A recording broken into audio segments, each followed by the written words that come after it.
When tragedy strikes, it is not just adults who feel the impact. Children grieve too. Helping them process grief can really feel overwhelming, but giving children time to heal at their own pace can make all the difference. Licensed professional counselor Sissy Goff joins us virtually from Nashville.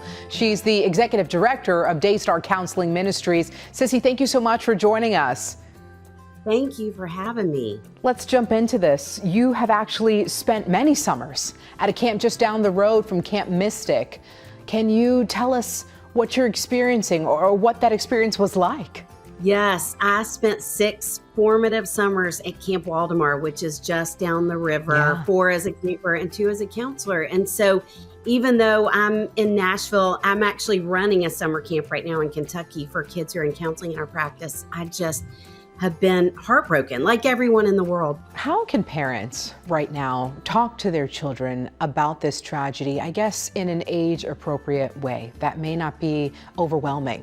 I love that you asked it that way, because we do want to think about where they are developmentally, because all kids are going to experience this differently. And so thinking about younger kids, they're very concrete in their thinking. Actually, play is the language of kids in so many ways. And so with them, we want to play with them in ways where they're having opportunities to process their emotions, even in play. We want to use really concrete language. As they get older, for adolescents, their peers are so important. And so giving them opportunities to connect with peers who are talking about it too, they're going to provide so much support for each other. But thinking about it like that, the kids really need different things than we do as adults to process their grief. Right. And how do you think parents should respond to those questions? Well, kids are amazing in that they have this innate sense of asking the questions when they're ready for the answers. Yes. And so we say to parents often, I want you to be the source. They don't need to hear from another child. They don't need to hear anywhere else but from you, because you're their safe person.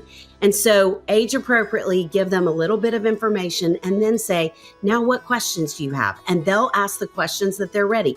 Give them another few sentences, let them ask again. And that we give them bits of information like that, remaining the safe, trusted voice that's given them a lot of empathy and a lot of space to feel and grieve.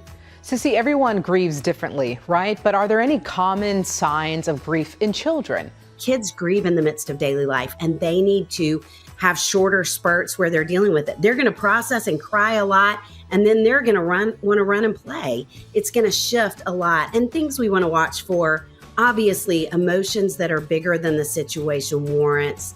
Any kind of acting out, attention-seeking behavior, a lot of them are going to move toward anger, even regression. Kids often will regress back to a time that felt safe for them, because they're wanting to return to before they even experienced this or knew this information. Anxiety as well is going to be a big byproduct of what's happened in our world. How can parents help children process grief? Yes, one of the best predictors of kids not moving into a place of PTSD, post-traumatic stress disorder, is having at least one safe, trusted adult. And so again, as much as we can carve out more time to sit near them, be close to them. And also, lastly, I would say, as adults, we need to do our own work.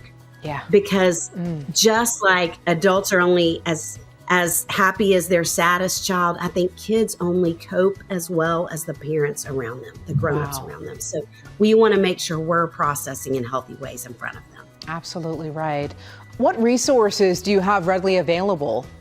I put together a video on Instagram just with 8 quick ways to help think about talking about this with kids. But I also did 2 webinars for the families who've been impacted that are free through a link on my Instagram account, Sissy Goff. Hour-long webinars that have question and answer where I talk about helping kids process grief. And those are free to anyone. Sissy, thank you so much for giving your time here and sharing that information as well. It's so needed. Thank you. Thank you for having me. Of course. And to learn more about helping children process grief, check out raisingboysandgirls.com. You can also follow Sissy on Instagram at Sissy Goff for more expert advice.